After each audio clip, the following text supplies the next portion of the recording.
एक चरसी कब्रिस्तान में आराम से बैठा चरस पी रहा था। धुआं उड़ाते हुए वो अपनी ही मस्ती में था। तभी अचानक पुलिस वहां आ धमकी। चरसी ने हड़बड़ाहट में चरस छुपा दी और ऐसा दिखाने लगा जैसे वो बड़ा शरीफ इंसान है। पुलिस सख्ती से, यहाँ क्या कर रहे हो? चरसी मासूम सा चेहरा बनाकर, साहब कुछ नहीं, अपने माता पिता की कब्र पर बैठकर उनके लिए दुआ कर रहा हूँ। पुलिस को शक हुआ। वो पास आई और चारों तरफ देखने लगी। तभी एक छोटी सी कब्र पर उनकी नजर पड़ी। पुलिस आश्चर्य से, ये तो किसी छोटे बच्चे की कब्र लगती है। चरसी गंभीर आवाज में, हाँ साहब, ये मेरे वालिद की कब्र है। पुलिस हैरानी से, क्या बकवास कर रहे हो? ये कब से मुमकिन है? चरसी आह भरते हुए, साहब मेरे वालिद साहब बचपन में ही गुजर गए थे। पुलिस वाले को समझ ही नहीं आया कि ये जोक है या चरस का असर। एक बार एक बड़े खुशहाल मौके पर एक बादशाह ने अपने राज्य के सारे कैदियों को रिहा कर दिया। यह देखकर हर कोई बहुत खुश हुआ और राज्य में खुशियां ही खुशियां छा गईं। लेकिन अचानक उसकी नजर एक बहुत ही बुजुर्ग और उम्र दराज कैदी पर पड़ी, जो काफी कमजोर और थका हुआ सा दिख रहा था। बादशाह ने उसे देखा और बिना देर किए उसे अपने पास बुलाया। फिर उसने बड़े दयालु स्वर में उससे पूछा, तुम कब से यहाँ कैद हो? बुजुर्ग कैदी ने धीमे और शांत तरीके से जवाब दिया, हुजूर, मैं आपके अब्बा के दौर से कैद हूँ। यह सुनकर बादशाह हैरान हो गया।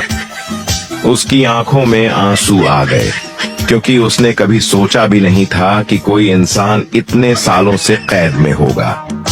वह बर्फीली खामोशी में डूब गया और उसकी आंखों में दुख और भावनाओं का सैलाब उमड़ पड़ा। फिर उसने अपने सिपाहियों की ओर मुड़कर आदेश दिया, इसे फिर से कैद कर दो, ये मेरे अब्बा जी की निशानी है। बीवी ने शोहर को कॉल की। विंडो का लॉक नहीं खुल रहा। शोहर बोला, तेल गरम करके लॉक पर डाल दो, लॉक खुल जाएगा। बीवी, क्या वाकई? शोहर, ट्राई तो करो। बीवी ने तेल गरम करके डाल दिया। 15 मिनट बाद शोहर ने कॉल की और पूछा, क्या लॉक खुल गया है? बीवी बोली, अब तो लैपटॉप ही बंद हो गया है। शोहर, लिख दी लांत, बता तो देती विंडो कौन सी है? बीवी, विंडो C1। रुको रुको, अगर हंसी ना आए तो कहना। बाबा जी ने अपने बेटे की तलाशी ली। जीप से निस्वार सिगरेट, चरस और लड़की का नंबर बरामद हुआ। बाबा जी ने बेटे को बहुत मारा और कहा, कब से कर रहे हो ये सब कुछ? बेटा रोता हो बोला, अबा मैं तेरी कमीज पाई फरदा। एक आदमी झूठ बोलने की वजह से बहुत मशहूर था। एक औरत को पता चला तो उसने नेक नियत से उसकी इस आदत को सुधारने का इरादा किया। वह उसके पास गई और बोली, बेटा, मैंने सुना है कि तुम दुनिया के सबसे झूठे आदमी हो। आदमी ने मुस्कुराते हुए जवाब दिया, दुनिया को छोड़िए जी, मैं तो आपको देखकर हैरान हूं कि इस उम्र में भी ये हुस्न, ये जमाल, ये दिलकशी। औरत शर्माते हुए बोली, हाय अल्लाह, ये दुनिया वाले भी कितने जालिम हैं। अच्छे भले आदमी को झूठा कहते हैं।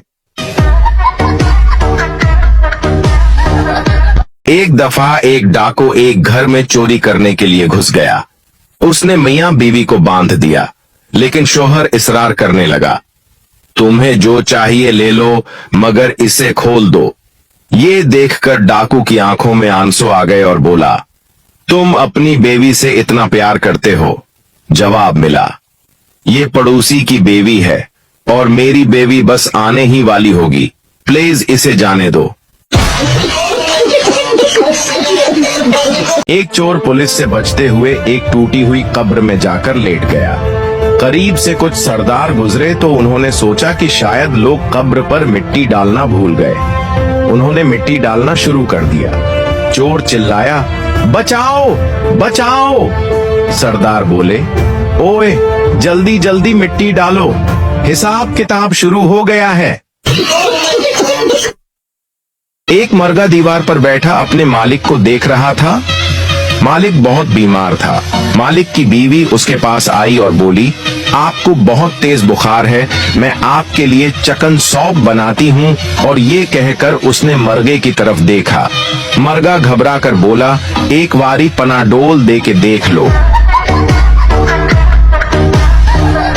65 साल के बुजुर्ग ने अस्पताल में डॉक्टर से कहा, डॉक्टर साहब, मैं ज्यादा पैसे देने को तैयार हूँ, पर मेरे इलाज के पूरे समय नर्स जरा सुंदर रखना। डॉक्टर, अंकल, इस उम्र में आप ऐसी बात कर रहे हैं? अंकल, आप गलत समझ रहे हैं, मेरे 2 बेटे हैं। नर्स सुंदर होगी तो दोनों कमीने सुबह शाम 2 बार मेरे हाल पूछने आएंगे। डॉक्टर, आपकी बीवी बस 2 दिन की मेहमान है। I am sorry. शौहर, इसमें सॉरी की क्या बात है, निकाल लेंगे ये 2 दिन भी जैसे तैसे।